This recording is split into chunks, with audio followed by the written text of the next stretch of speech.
Hi there, welcome to another video from the Vickers MG Collection and Research Association. Now what I've got in front of us is a couple of ammunition boxes.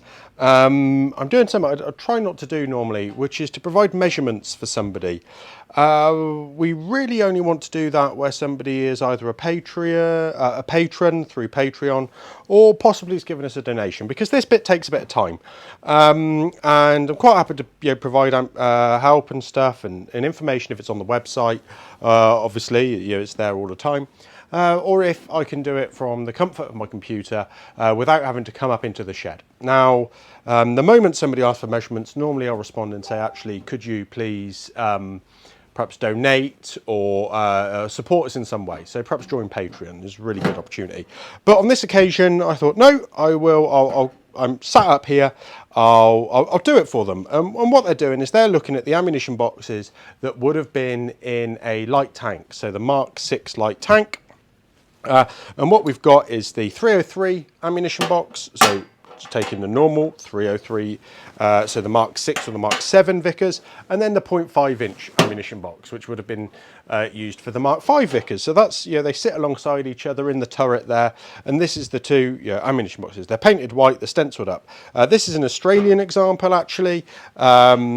And then the British example, the British 0.5 inch. Now this one's been restored using stencils from Old Time Design, and this is as it came across from Australia in the 1990s and imported by Right and Arms. So they are white so that you can see them inside the tank.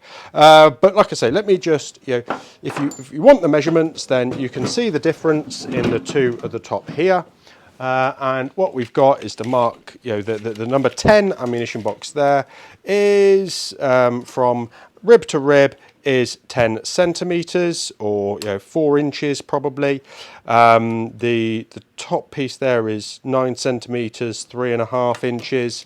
The length of this box is 15 inches all the way there, 38 centimeters, and just move that one out of the way, and then the depth is what we've got, 7 1/8 or 18.2 centimeters.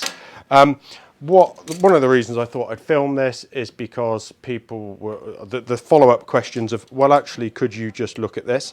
Let me try and anticipate those. So this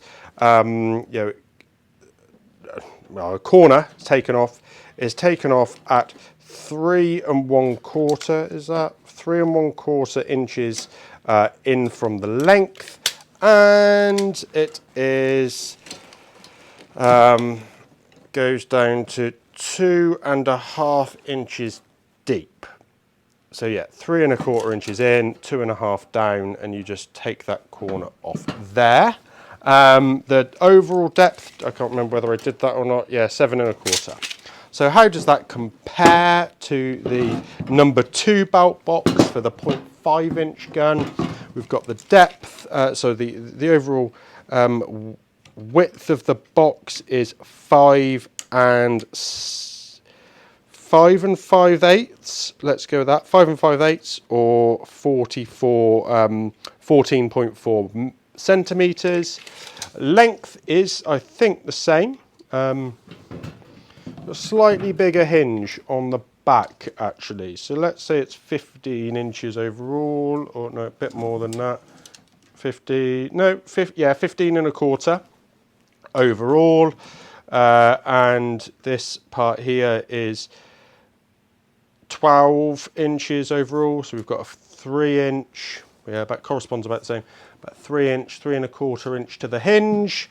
Then the depth of the box, it should be about the same. It should really only be the width, 7 inches there. And we've got a, I'm doing this the other way around now, aren't I? 4.5 inches up to the rib, or a 2 3/4 inch drop actually on the corner.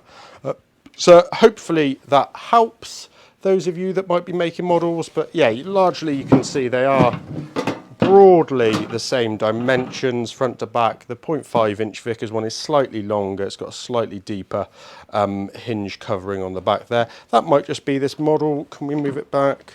Looks like it might have taken a hit at some point. No, actually you can see that the hinges can line up on the back there, but not at the front there. It's not that probably going to get into that level of detail.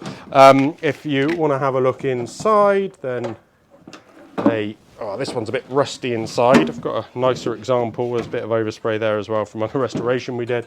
And then this one's, I think, nice and yeah, so galvanised inside there. Now this is an interesting one. It's come up a couple of times in the last few weeks. Who does RPL stand for? Now we got two options. It's either Ream Proprietary Limited, Australian company with the S, which I think is for Sydney. I'm supportive of that particular option because they produce galvanised tanks, galvanised materials, and this is a galvanised ammunition box. So I think it's Ream, RHEEM, Australia Proprietary Limited. So they produced boilers and things like that, and I think the S is for Sydney. But anyway, perhaps just a closer look there at those two ammunition boxes as well. Obviously we have the full video on ammunition boxes for the Vickers, but it's I don't think we go into the 0.5 inch Vickers boxes there. You can see they should both have that tab. Like I say, this is not a great one, but they've both got these handles on the end as well. Hopefully that was of interest. As I said, if you do want to ask us for measurements and stuff like that, we're more than happy to oblige, but please do consider supporting us on Patreon so we can get these items in the collection, so that we can measure them, so that we can keep them in the collection insured and safe and secure, because that's where our costs go, not just on buying the equipment. If you really important to be able to do so. So thank you for watching. See you again soon. Thank you for watching. Please remember to like and share the video and subscribe to the channel. Please support us on Patreon if you're able to, and let us know of anything you'd like to see in the future. I look forward to hearing from you.